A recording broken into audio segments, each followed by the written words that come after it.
kabutihan.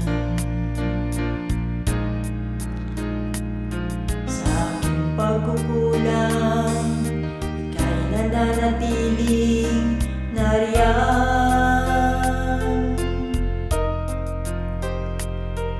Pagkat pangako mo'y aking pinanghahawakan, ang salita mo'y pinagkakatiwalaan.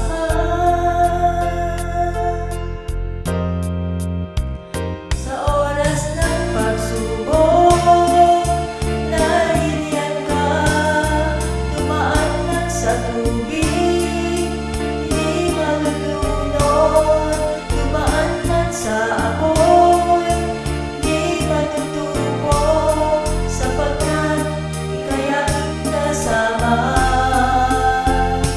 O Diyos.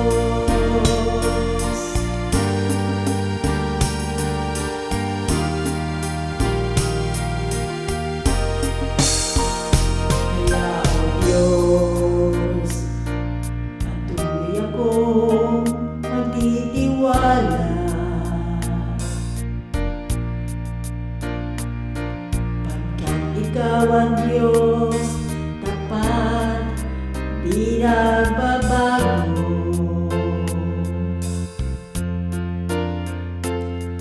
Naisin ko, sa presensya mo ako'y